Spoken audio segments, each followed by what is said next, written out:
Hello दोस्तों, आप सभी लोगों का तहे दिल से हम अपने इस अकुल में व्यापार चैनल पे स्वागत करते हैं। और आज हम आपको हम एक्सप्लेन करेंगे ग्राफोलॉजी के बारे में, जो ग्राफो एनालिसिस है और जो ग्राफोथेरेपी है। और इस मैटर को डिस्कस करने के लिए हमारे साथ जुड़ेंगे हिंदुस्तान के, भारत देश के जाने माने ग्राफोलॉजिस्ट मिस्टर नवीन तोषनीवाल।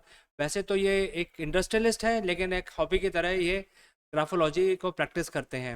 और हमारे कुछ पिछले सीरीज़ में हमने बताया कि जो ग्राफोलॉजी है एक बहुत ही स्टैब्लिश साइंस है। तो आज हम जानेंगे कि ग्राफोलॉजी के अंदर जो लोअर लूप्स होते हैं वो हमारी पर्सनालिटी को कैसे डिफाइन करते हैं। और इस बात का डिस्कशन, इस विषय के ऊपर चर्चा करने के लिए हम वेलकम करते हैं मिस्टर नवीन तोषनीवाल, जो आज हमारे साथ जयपुर से जुड़ रहे हैं।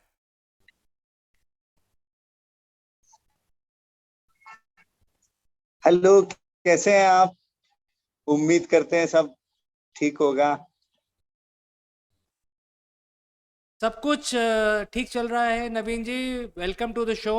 और जैसा कि हमारे दर्शक जानना चाहते हैं आज कि जो ग्राफोलॉजी में जो लोअर लूप्स होते हैं, जो हमारी लैंग्वेज में, रिटन लैंग्वेज में जो लोअर लूप्स होते हैं, उससे आप कैसे आइडेंटिफाई करते हैं कि किसी आदमी के, किसी व्यक्ति के चरित्र के बारे में, इसके बारे में बताइए। हाँ, देखिए। अ, आपको हम चार्ट दिखाते हैं, इससे आपको एक आइडिया लगेगा। ये देखिए, लोअर स्ट्रोक्स हैं इसके अंदर बहुत सारे तरह के। एक तो देखिए वाई का स्ट्रेट डाउन स्ट्रोक है। यहाँ पर देखिए छोटे लूप्स हैं, ये एक छोटा लूप है, ये एक पतला लूप है। तो स्ट्रेट डाउन स्ट्रोक जो है वो डिटर्मिनेशन का साइन है, दृढ़ निश्चय। कोई काम के पीछे लग गए तो बस करना ही है उसको। छोटे लूप्स का मतलब है कोई आदमी सिलेक्टिव है, चूजी है।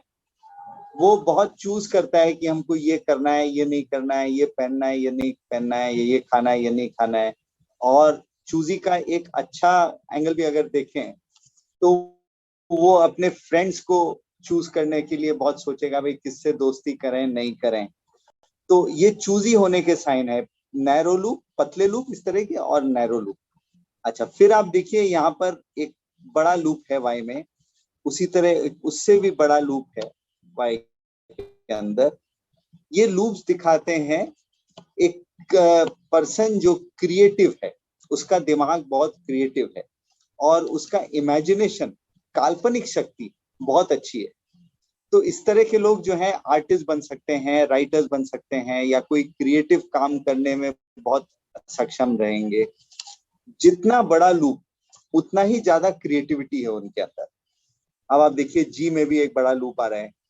और यहाँ पर आप देखिए, आप लूप देखेंगे आधे में खत्म हो गया है, पूरा नहीं हो रहा है। आधा लूप ये दिखाता है कि क्रिएटिव है आदमी, लेकिन वो अपनी क्रिएटिविटी को पूरी तरह से काम में नहीं ले रहे हैं।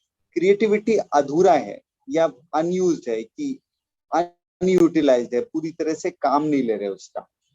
अब जैसे कोई पर्सन है जो बहुत अपने बचपन में पेंटिंग में शौक रखता हो, डांस म्यूजिक में शौक रखता हो, लेकिन कोई कारण से अभी वो उसको परस्यू नहीं कर पा रहा है, तो इस तरह के स्ट्रोक्स उसको दिखेंगे, उसके राइटिंग में दिखेंगे जहां आधे लूप्स आ रहे हैं।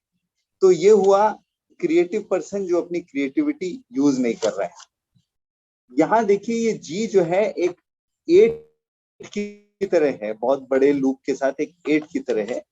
ये दिखाता है जो पर्सन जिसका थॉट प्रोसेस बहुत क्लियर है, फ्लूइडिटी ऑफ थिंकिंग, वो बहुत अच्छी प्लानिंग कर सकते हैं, प्लानिंग में वो मास्टर है।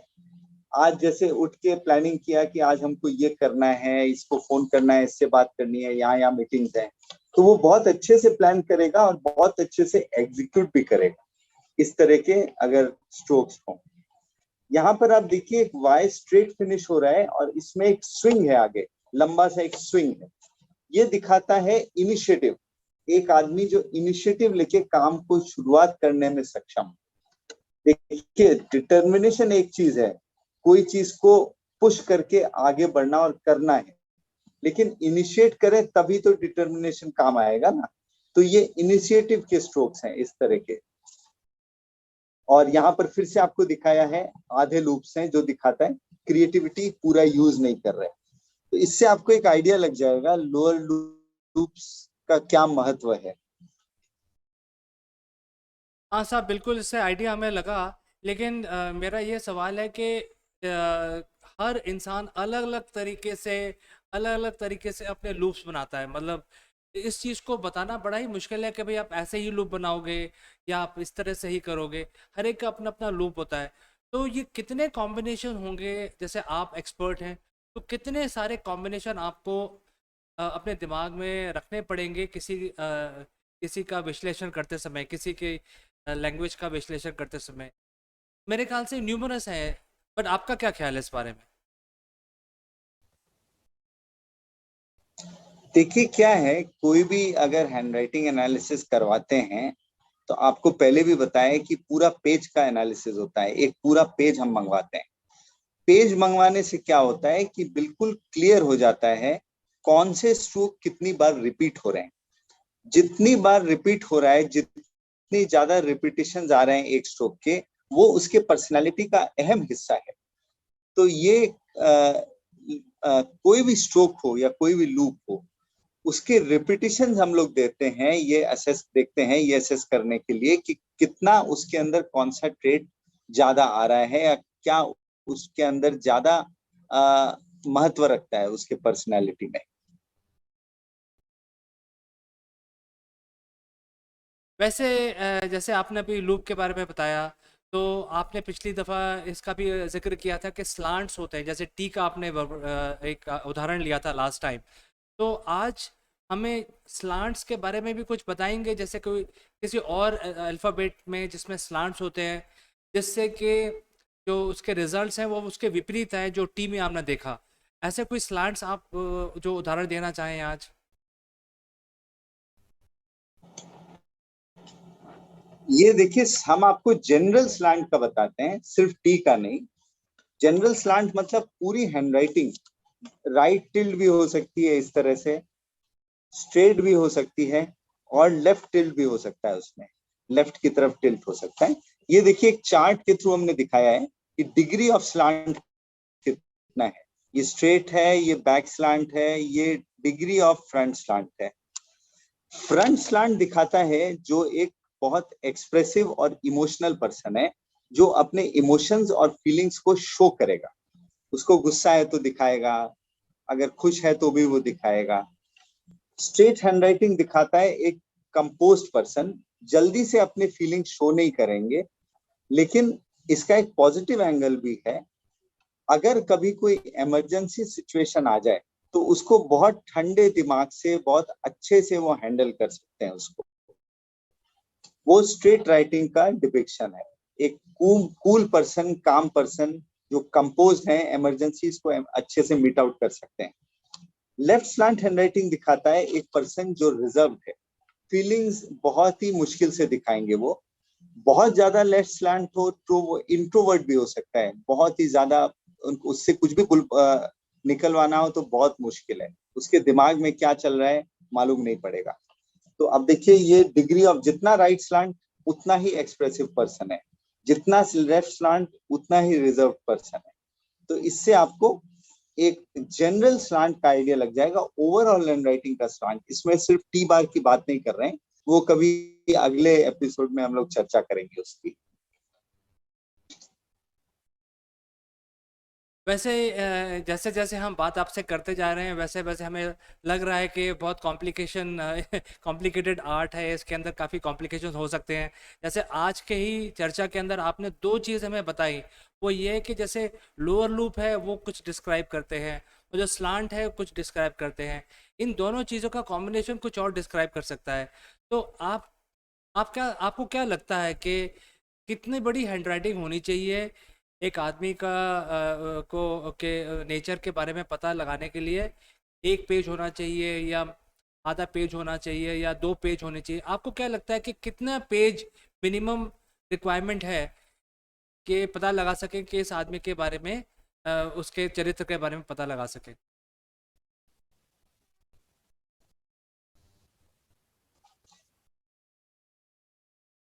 देखिए जनरली एक पेज काफी होता है किसी का असेसमेंट करने के लिए।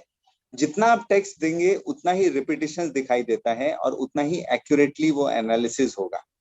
तो एक पेज हमारे ख्याल से सफिशिएंट है। कई लोग क्या है वो बहुत दिनों से लिखते नहीं है तो बोलते हैं हम 2 लाइन लिख दें क्या, आधा पेज लिख दें क्या।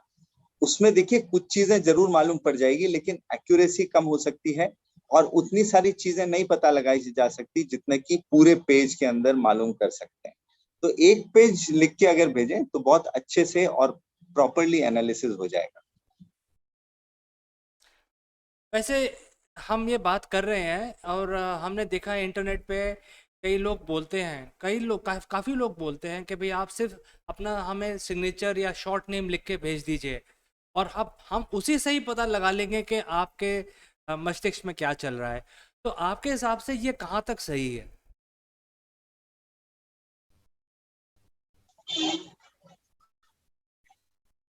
देखिए क्या है कि बहुत लोग ऐसा क्लेम करते हैं कि सिग्नेचर से वो लोगों का सुधार कर देंगे।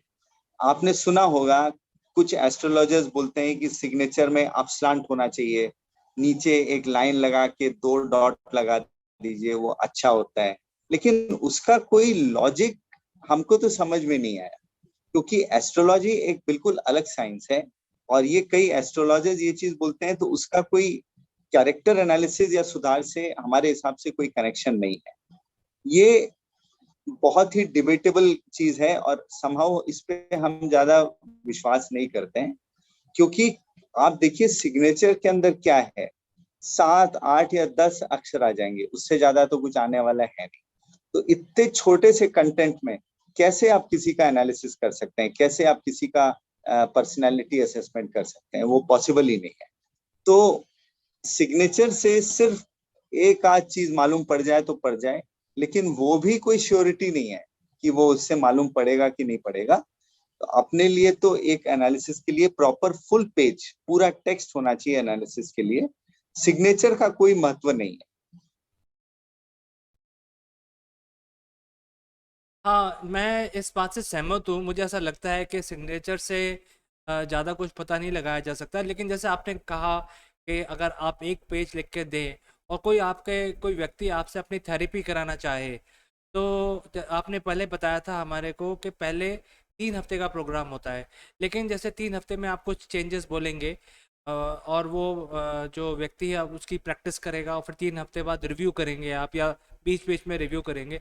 तो आपको क्या लगता है कि एक आदमी में अच्छा सुधार लाने के लिए 10%, 20%, 50% सुधार लाने के लिए कितने सेशन चाहिए होंगे थेरेपी के, जिससे कि आदमी में संपूर्णतः एक तरह का इम्प्रूवमेंट आए? आपको क्या लगता है?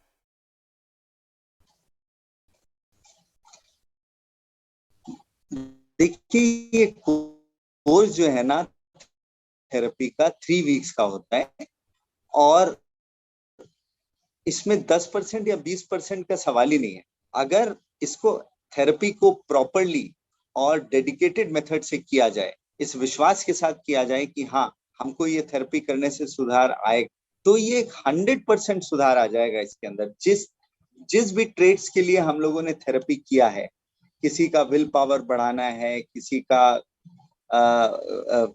दृढ़ निश्चय बढ़ाना है, किसी का समझ लीजिए कॉन्फिडेंस लेवल कम है वो बढ़ाना है, गोल्स डिफाइन करने हैं, टेम्पर हटाना है, उसको अगर प्रॉपरली प्रैक्टिस किया जाए उस स्ट्रोक्स को, तो रिजल्ट 100% आना ही आना है। पार्टली आने का सवाल ही नहीं है। जिस स्ट्रोक्स के लिए थेरेपी की है और अगर प्रॉपरली प्रैक्टिस करें तो 3 से 4 हफ्ते में वो आपको खुद महसूस होने लगेगा कि हाँ हमारे अंदर ये चेंजेस अब आने लग गए हैं, हम ये देख पा रहे हैं अपने अंदर चेंजेस। तो इसको बहुत जरूरी ये है कि थेरेपी को प्रॉपरली किया जाए, बिना गैप दिए, बिना स्किप किए, तभी बेस्ट रिजल्ट्स आएंगे। आज आपने हमें काफ़ी जानकारी दी। वैसे तो ये जो टाइम है हमारे पास काफ़ी कम रहता है हमारे प्रोग्राम के अंदर, लेकिन ये बहुत बड़ी साइंस है जैसे कि आप पहले भी बोल चुके हैं। लेकिन आपने आज हमें काफ़ी अच्छी जानकारी दी जिसमें लोअर लूप्स कैसे डिफाइन करते हैं एक इंसान के व्यक्तित्व को। तो आज के लिए इतना ही। नवीन जी, थैंक यू सो मच। आज हमारे साथ जुड़े आप, और हम अगले हफ्ते फिर से आपको लेके आएंगे अपने प्रोग्राम में और कुछ नई चीज़ें ग्राफोलॉजी के बारे में बताएंगे। आज के लिए बहुत बहुत धन्यवाद हमारे साथ जुड़ने के लिए।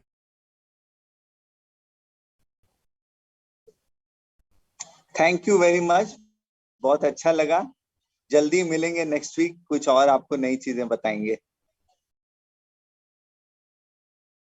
तो दर्शकों, आप हमारे साथ जुड़िए, आप हमारे को मैसेज भेजिए, और अगर आप नवीन जी के साथ बातचीत करना चाहते हैं या कुछ उनसे सलाह लेना चाहते हैं, आप हमको ईमेल करिए। हमारा ईमेल नीचे डिस्क्रिप्शन में दिया हुआ है और हमारे इस वीडियो के अंत में भी दिया होगा। और आप हमको भी लिख सकते हैं और डायरेक्टली नवीन जी से भी आप बात कर सकते हैं। और आज हम आपसे विदा लेते हैं। आशा करते हैं आज का प्रोग्राम आपको पसंद आया। हम अगली दफ़ा फिर से नवीन जी को अपने इस प्रोग्राम में लेके आएंगे। तब तक के लिए विदा चाहते हैं। नमस्कार।